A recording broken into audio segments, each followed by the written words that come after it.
चाय ले लीजिए। अरे कलमुही, तेरे हाथों से तो चाय पीते हुए भी डर लगता है, कहीं इससे तेरा रंग मुझ पर ना चढ़ जाए। अगर इन्हें इतनी ही शर्म होती तो मेरे इतने हैंडसम भाई को इस तरह फंसाते नहीं। बानी और शिवम की लव मैरिज हुई है। बानी के ससुराल में उसके ननद और सास हैं, जिन्हें अपने गोरे रंग पर बहुत गुरूर होता है, जिस वजह से वो बानी को सिर्फ उसके सांवले रंग की वजह से नापसंद करती है और हमेशा उसे ताने सुनाती रहती है। बानी उनकी सभी जली कटी बातें सुनकर चुपचाप वहाँ से चली जाती है। तुम माँ और छोटी को कुछ बोलती क्यों नहीं? मम्मी जी बड़ी हैं, हर चीज की ना समझ, इस तरह उन्हें उल्टा जवाब देना सही नहीं। मेरी जिम्मेदारी उनकी सेवा करना है, जो मैं पूरे दिल से हमेशा करती रहूंगी। ऐसा बोलकर बानी रसोई में जाकर रात के खाने की तैयारी करने लगती है। रात को खाना खाते हुए बानी की सास उसे कहती है, कल मैंने अपनी फ्रेंड्स के साथ किटी पार्टी रखी है, समय से सारा खाना बना देना और अपना मनहूस चेहरा लेकर ज्यादा उनके सामने मत आना, समझी? माँ, बानी आप दोनों की कितनी परवाह करती है, फिर भी आप उससे इतना बुरा व्यवहार क्यों करती हैं? अरे एक तो लव मैरिज करके इस कलमुही को हमारे सर पर लाकर बिठा दिया और अब हम इसे कुछ बोल भी नहीं सकते क्या? भैया तो इनकी तरफदारी करेंगे ही, आखिर इन्होंने पूरी तरह उन्हें अपने वश में जो किया है। जिसे जो करना है करे, बस कल मेरा सारा काम समय पर हो जाना चाहिए। इस पर सब खाना खाकर सोने चले जाते हैं और अगले दिन बानी जल्दी उठकर सास की किटी पार्टी के लिए तैयारियां शुरू कर देती है। जिस पर पार्टी शुरू होने के बाद सास की सहेलियां कहती हैं, अरे वाहरी, तेरी बहू ने तो बड़े स्वादिष्ट समोसे बनाए हैं।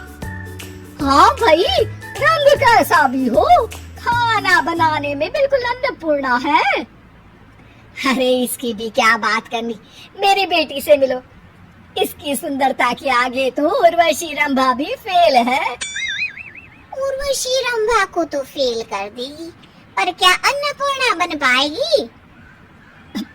अरे इसे काम करने की क्या जरूरत, उसके लिए बानी है तो, और मैं तो इसकी शादी भी किसी नौकर चाकर वाले घर में ही करूंगी। बानी वापस रसोई में चली जाती है और किटी पार्टी चलती रहती है। उसी रात को बानी की सास गुस्से में चिल्लाते हुए अपने कमरे से बाहर निकल कर आती है। हाय रे, चोरी हो गई, मेरे पैसे, पक्का पक्का इस कलमुही की वजह से हुआ है ये सब। अरे क्या हुआ माँ, कौन सा आसमान टूट गया? अरे आसमान तो उसी दिन टूट गया था जब तू इस कलमुही से शादी करके इसे घर में ले आया था। खुद तो आई ही, अपने साथ साथ मनहूसियत का काला साया भी मेरे घर ले आई। अरे हुआ क्या माँ? अरे मेरी तिजोरी में रखे पैसे कहीं गायब हो गए, सुबह ही देखा, अरे यही रखे थे। क्या आप मुझ पर चोरी का इल्जाम लगा रही हैं? अरे काली बिल्ली पर भी क्या कोई मनहूसियत का इल्जाम लगाता है? ऐसा बोलकर बानी की सास वहाँ से चली जाती है। जिसके बाद शिवम और बानी बात करने लगते हैं। देखो, मम्मी की बात का बुरा मत मानना, वो बस परेशान है ना, इसलिए कुछ भी बोल गई। वो परेशान नहीं, मुझसे नफरत की वजह से ऐसा बोल कर गई हैं। उन्हें मैं हमेशा एक आंख नहीं सुहाती। देखो बानी, अगर तुम चाहो तो हम दूसरा घर लेकर वहाँ शिफ्ट कर सकते हैं। आखिर तुमसे प्यार करके तुम्हें अपनी जिम्मेदारी पर इस घर में लेकर आया हूँ, इस तरह टॉर्चर नहीं होने दे सकता।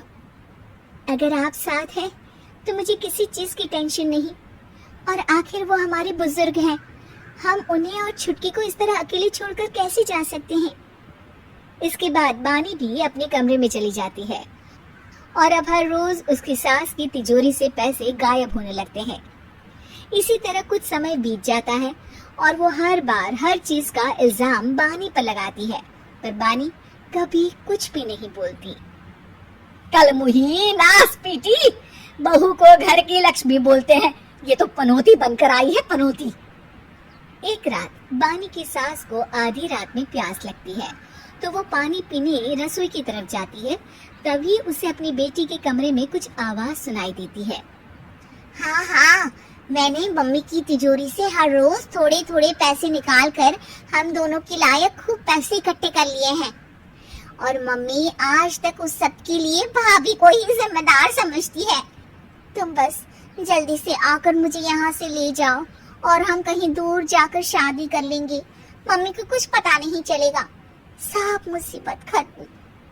अपनी बेटी की ये सारी बातें सुनकर बानी की सास भौचक्की रह जाती है और अपने कमरे में वापस चली जाती है।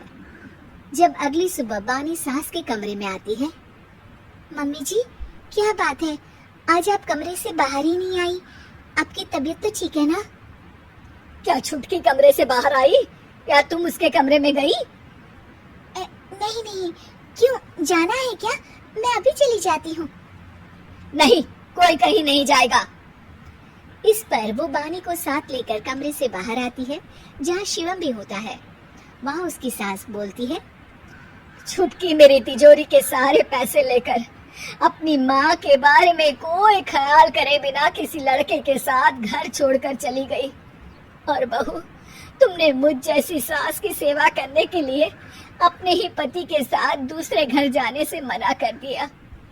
मैंने हमेशा तुम्हारा रंग देखा अच्छा ही नहीं, जो मेरी सबसे बड़ी गलती है। मुझे माफ कर दे बेटा। और इसके बाद बानी की सास कभी अपनी बहू की तारीफ करते थकी नहीं।